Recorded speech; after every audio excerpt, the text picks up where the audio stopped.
नमस्कार प्यारे बच्चों, आज हम पढ़ेंगे आपकी पाठ्यपुस्तक भूगोल का पाठ नंबर 4 जिसका नाम है कृषि। तो बच्चों, कृषि ये शब्द आपने सुना होगा। आपने अपने आसपास अनेक लोगों को खेतों में काम करते देखा होगा, बीज बोते देखा होगा, निराई करते देखा होगा, सिंचाई करते देखा होगा, किटाई करते देखा होगा, किसानों को खेतों में काम करते देखा होगा। तो बच्चों, ये सारी जो गतिविधियां हैं ये कृषि के अंतर्गत आती हैं और पौधे के परिष्कृत उत्पाद के रूपांतरण में 3 प्रकार की आर्थिक क्रियाएं सम्मिलित हैं। इसका मतलब यह है कि जो पौधा होता है, जो कृषि से संबंधित हमारी जो गतिविधियां हैं उनको आर्थिक क्रियाओं से जोड़ा गया है। तो बच्चों, इसमें सबसे पहले आती हैं प्राथमिक क्रियाएं, द्वितीयक और तृतीयक।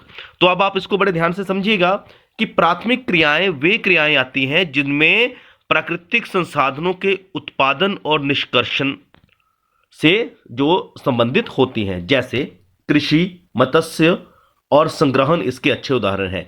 इसका मतलब यह हुआ कि प्राथमिक क्रियाएं हम उन क्रियाओं को कहेंगे जो सीधे तौर पर कृषि उत्पादों से जुड़ी हैं। मतलब कृषि के जो उत्पाद होते हैं वो सीधे तौर पर उसका उत्पादन और निष्कर्षण किया जाता है। जैसे कोई पौधा है, उसका फल आया और वो बेच दिया, तो ये हो गया प्राथमिक क्रिया।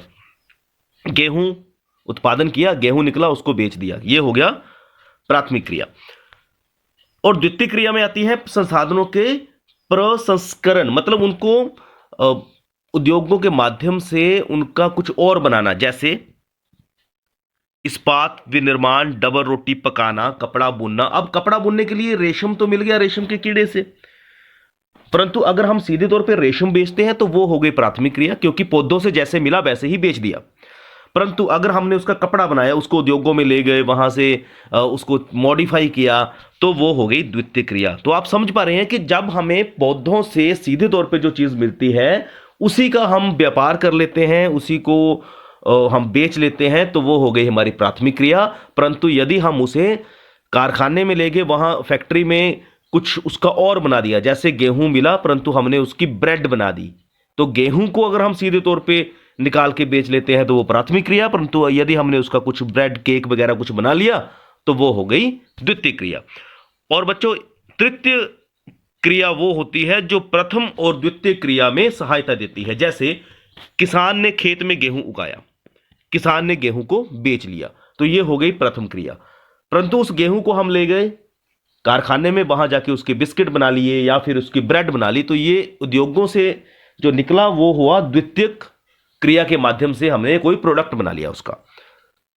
अब उस गेहूं को किसान के खेत से लेकर उद्योग तक कौन लेके गया? वो एक ट्रक ड्राइवर लेके गया।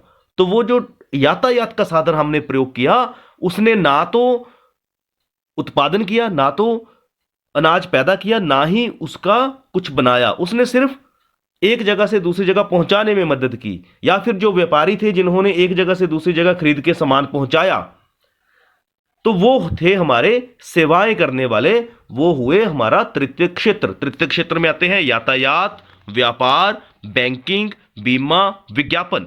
विज्ञापन करने वाले भी जो आपको सिर्फ ये बता रहे हैं कि हमारी कंपनी का ब्रेड खाइए, वो ना तो बना रहे हैं ना ही पैदा कर रहे हैं, वो सिर्फ उसकी एडवर्टाइजमेंट कर रहे हैं, विज्ञापन कर रहे हैं। तो ये सारे जो सेवाओं वाले क्षेत्र हैं ये आते हैं तृतीय क्षेत्र में। तो अब आप समझ गए होंगे कि 3 किस्म की आर्थिक क्रियाएं सम्मिलित हैं, प्राथमिक, द्वितीयक और तृतीयक। तो बच्चों, जो कृषि है वो एक प्राथमिक क्रिया है। फसलों, फलों, सब्जियों, फूलों को उगाना और पशुधन पालन इसमें शामिल है। और बच्चों, विश्व में 50% लोग कृषि से संबंधित क्रियाओं में संलग्न हैं। भारत की 2/3 जनसंख्या अब तक कृषि पर ही निर्भर है। तो ये आपके लिए अच्छी जानकारी मिली कि विश्व में आज भी 50% लोग कृषि करते हैं और भारत में 2/3 लोग कृषि पर ही निर्भर हैं। अब कृषि के लिए क्या क्या आवश्यक होता है? अनुकूल स्थलाकृति, जैसे जो भी हम फसल उगाना चाहते हैं उसके अनुसार स्थलाकृति होनी चाहिए। आपने देखा होगा कि जो निचले मैदानी इलाके होते हैं वहां पर सेब नहीं उगा पाते हम, क्योंकि वहां की स्थलाकृति उसके अनुरूप नहीं है। मृदा, मिट्टी, उस कृषि के लिए मृदा भी अनुकूल होनी चाहिए और जलवायु भी अनुकूल होनी चाहिए। तो ये 3 अनिवार्य शर्तें हैं कृषि के लिए। जिस भूमि पर फसलें उगाई जाती हैं उसे कृषिगत भूमि कहते हैं। तो अब आप समझ गए होंगे। प्यारे बच्चों, आपकी जानकारी के लिए यहां पर कुछ शब्दावली दी गई है और ये शब्दावली आपको पता होनी चाहिए, आगे भी काम आएगी। इसमें एक शब्द दिया गया है कल्चर। ये जब अलग अलग शब्दों के साथ जुड़ता है तो ये क्या इसका अर्थ होता है ये हम जानेंगे। जैसे एग्री के साथ जुड़ा तो बन गया एग्रीकल्चर, मतलब कृषि। अब कृषि क्या होती है? मृदा की जुताई, फसलों को उगाना, पशुपालन का विज्ञान एवं कला है। इसे खेती भी कहते हैं। कृषि को क्या कहते हैं? खेती। तो पशुपालन भी इसी में आ जाता है।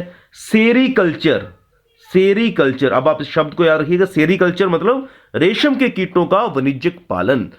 यह कृषक की आय में पूरक हो सकता है। मतलब रेशम के कीड़ों को पालना, उस गतिविधि को हम कहते हैं सेरीकल्चर।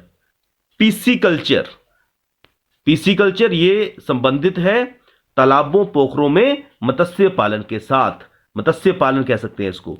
विटीकल्चर, यह है द्राक्षा कृषि कहते हैं इसको, और ये अंगूरों की खेती को बोलते हैं हम विटीकल्चर। और हॉर्टिकल्चर, हॉर्टिकल्चर जो शब्द है ये वाणिज्यिक उपयोग के लिए सब्जियों, फूलों और फलों को उगाना होता है। सब्जियों, फूलों और फलों को उगाना, उसको हम बोलते हैं हॉर्टिकल्चर। विटीकल्चर हमने पढ़ा अंगूरों की खेती। पीसीकल्चर हमने पढ़ा तालाबों, पोखरों व मत्स्य पालन में मत्स्य पालन करना। सेरीकल्चर हमने पढ़ा रेशम के कीटों को पालना और रेशम उत्पादन करना। और एग्रीकल्चर हमने पढ़ा कृषि, मृदा की जुताई, फसलों को उगाना, पशुपालन का विज्ञान। तो बच्चों आज के लिए इतना ही। कार्यपत्र को हल करिएगा। धन्यवाद। जय हिंद, जय हिमाचल।